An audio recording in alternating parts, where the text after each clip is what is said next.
Bonjour à tous, c'est Philippe Guillouard de Trek Eco Survie Aventure.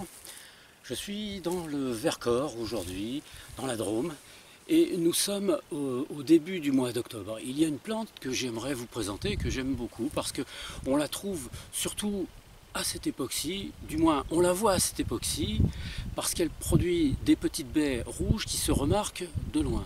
Cette plante a pour conséquence de produire soit des douleurs, soit des apaisements. Elle a des conséquences qui sont soit douces, soit amères. Vous l'avez compris, il s'agit de la douce amère, qu'on appelle aussi la morelle rouge. La douce amère est une plante vivace qui est rampante. Elle est rampante, mais malgré tout, elle s'accroche à d'autres végétaux pour pouvoir parfois remonter le plus haut possible pour exposer ses fruits le plus loin possible pour que les oiseaux, une fois que ceux-ci seront mûrs, puissent les picorer et les répandre grâce à leur fiente dans la nature. Cette plante, vous en avez ici un pied qui est relativement intéressant, est une plante ligneuse qui forme des espèces de grandes tiges sur lesquelles viennent se planter toutes les feuilles. Vous voyez par exemple les dimensions que peut prendre la plante. Ici celle-ci est relativement modeste malgré tout. Mais c'est une plante qui peut mesurer jusqu'à 2 mètres, 2 mètres 50, 3 mètres parfois. Ça dépend de l'endroit où elle pousse évidemment et des opportunités qu'elle a de s'accrocher à d'autres végétaux pour pouvoir se répandre ou pour pouvoir s'élever.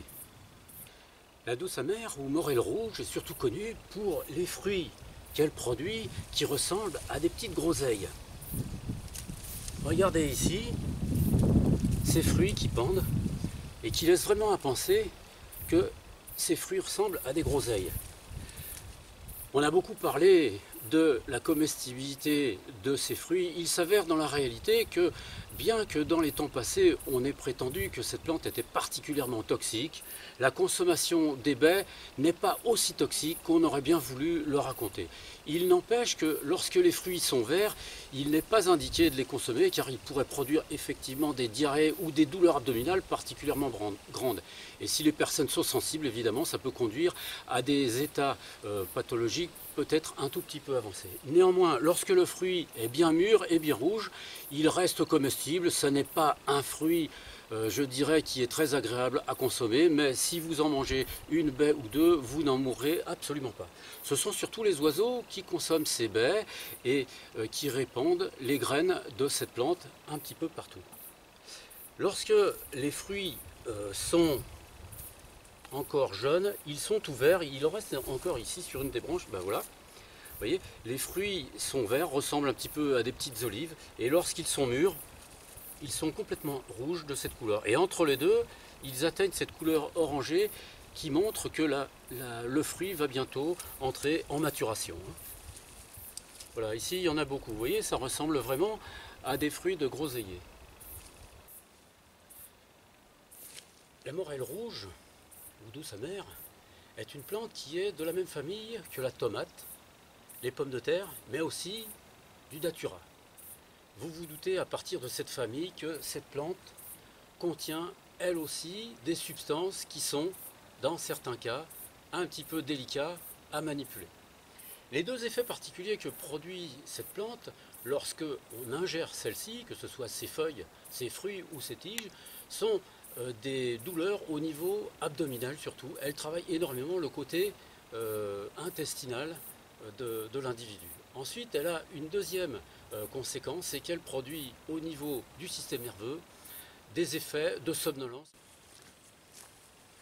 De cette plante, on utilise surtout la tige, qui est une tige ronde, ligneuse, et particulièrement ramifiée, comme vous avez pu le voir tout à l'heure et comme vous le verrez sur les images que je vais vous proposer tout à l'heure. On utilise donc cette tige, mais on peut aussi utiliser, et c'est ce que je vais vous montrer tout à l'heure, les feuilles pour pouvoir traiter des pathologies cutanées, et ça c'est quelque chose qui est vraiment simple à faire et qui est vraiment très très efficace.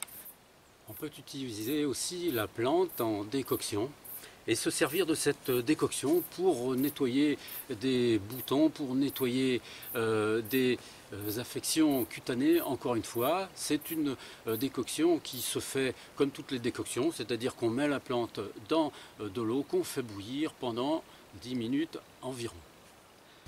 Les feuilles de la morelle rouge ou la douce amère sont très caractéristiques. En effet, elles ressemblent un petit peu à des as de pique qui s'affinent vers la pointe, et parfois ces as de pique possèdent à la base de la feuille une petite échancrure qui fait apparaître une ou deux petites feuilles qui poussent latéralement. Je ne sais pas si vous pouvez le voir de là-bas, mais vous voyez ici cette feuille ovale et pointue, un peu comme un as de pique, on dit cordiforme. Et ici, à la base de la feuille, juste à la sortie du pétiole ici, une petite feuille qui s'est formée. Parfois, il y en a une de l'autre côté aussi. Mais ce n'est pas systématique, et comme vous le verrez sur les images que je vais vous présenter, parfois les feuilles ne présentent aucune échancrure. Elles sont tout simplement comme des as de pique un petit peu étirées. Ce sont des feuilles qui sont très jolies.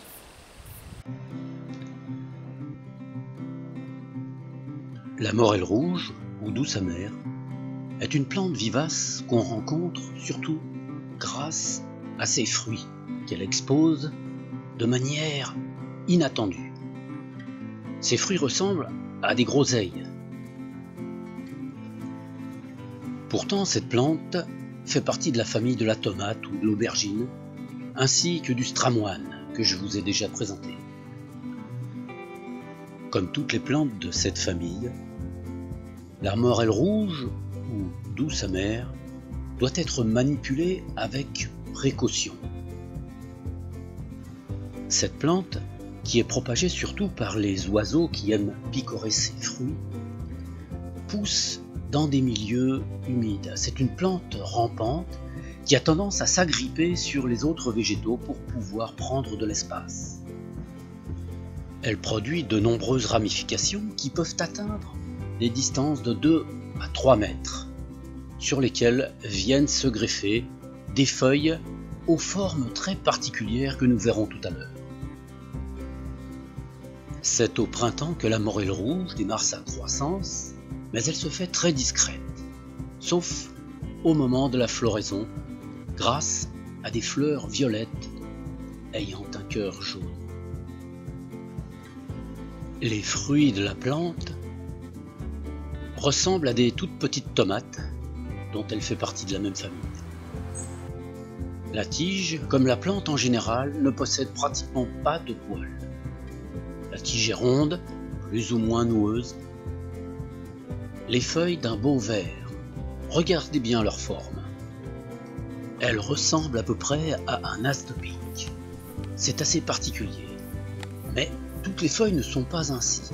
La partie la plus importante de la feuille est ovale et pointue. Et au démarrage de celle-ci, des échancrures forment une ou deux petites feuilles latérales.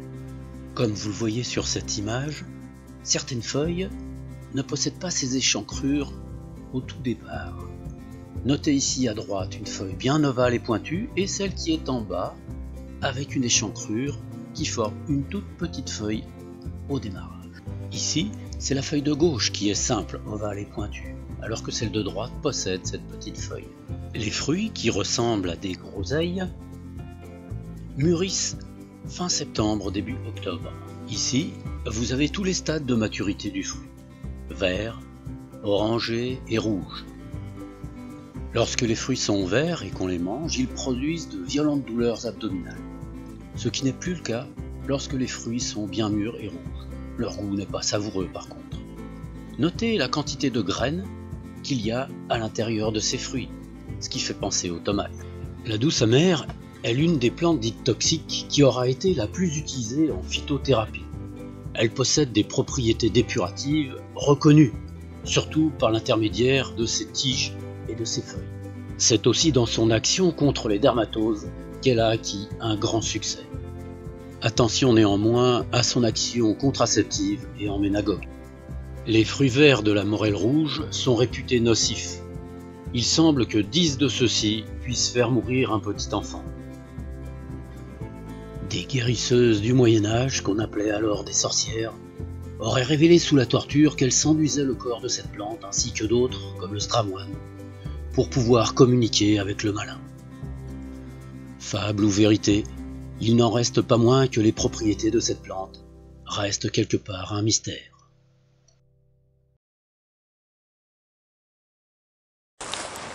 je vous ai amené ici pour que vous voyez à quel point la douce amère se répand. C'est une plante qui est rampante, qui est vivace, et du coup elle colonise les terrains où elle arrive facilement à se développer. Elle produit des racines assez importantes.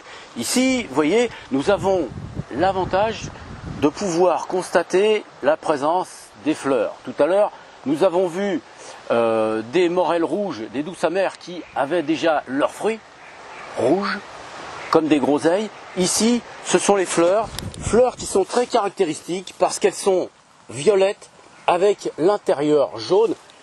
Ça produit une couleur qui est vraiment remarquable. Alors, ce que je vais faire avec cette plante, c'est que pour vous montrer comment on l'utilise, je vais ramasser les feuilles de la plante pour pouvoir me faire une préparation afin de traiter éventuellement du psoriasis ou de l'eczéma. Je vais donc en ramasser un petit paquet.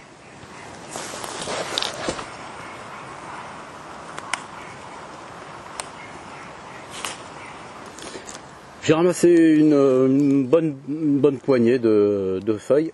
Je vais les mettre dans un pilon, mortier pilon, et je vais les aplatir.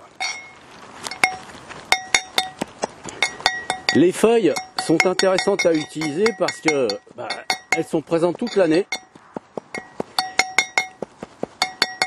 et elles ont ces propriétés désinfectantes qui font que lorsqu'on les applique sur la peau, surtout sur la peau sur laquelle il y a de l'eczéma par exemple ou du psoriasis, elles ont une action qui est remarquable. Alors cette plante on peut l'utiliser aussi en décoction par voie interne, mais c'est vraiment très délicat, donc je préfère pas vous indiquer la posologie d'utilisation de la plante. Si vous voulez faire vos propres recherches, faites-le, mais sachez que c'est assez délicat à utiliser parce que c'est une plante qui produit, lorsqu'on dépasse les doses, qui produit des douleurs abdominales très fortes et qui conditionne une petite forme de somnolence qui peut parfois être désagréable. Alors pour revenir à nos feuilles, une fois que je les ai pilées, je vais mettre soit, comme je vous l'ai montré une fois, je vais mettre un avocat dedans, je peux mettre de l'huile, je peux mettre du beurre de karité, je peux mettre de l'huile de coco, je peux mettre tout plein de choses. Mais là, je peux tout simplement mettre de l'eau ou l'utiliser directement sur les endroits sur lesquels j'ai des démangeaisons, par exemple les boutons. C'est en même temps une mixture qui a tendance à calmer la douleur. Donc elle peut servir dans beaucoup de cas. Par contre, ne l'utilisez pas s'il y a une plaie ouverte. S'il y a une plaie ouverte, il faut éviter de l'utiliser évidemment, parce que sinon les principes actifs de la plante vont pénétrer dans votre sang. Voilà. Alors je vous donne une petite combine de survie. Quand j'ai pas d'huile, puisque je me balade pas toujours avec de l'huile, que je suis dans la nature, là quand je fais mon mélange, je crache dedans. Ou alors si j'ai, en général j'ai du savon dans mon sac à dos, je mets un petit peu de savon à l'intérieur, ça forme un corps gras, puisque le savon c'est du savon de Marseille que j'amène. Le savon est constitué surtout de glycérine, de corps gras si vous préférez, donc ça va très très bien. Voilà, alors là, j'ai suffisamment malaxé les feuilles. Je vais les prendre telles qu'elles sont. Vous voyez, ça forme une espèce de petite pâte. Et si j'ai des boutons à cet endroit-là, voilà comment on fait, tout simplement. Il n'y a rien de plus facile. Bon, la couleur verte partira une fois que vous serez passé un petit coup de gant.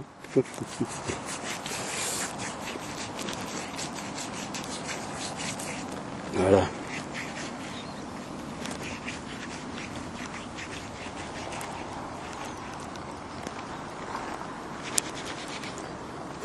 Ici, je ne sais pas si vous voyez, on a un pied de morel noir.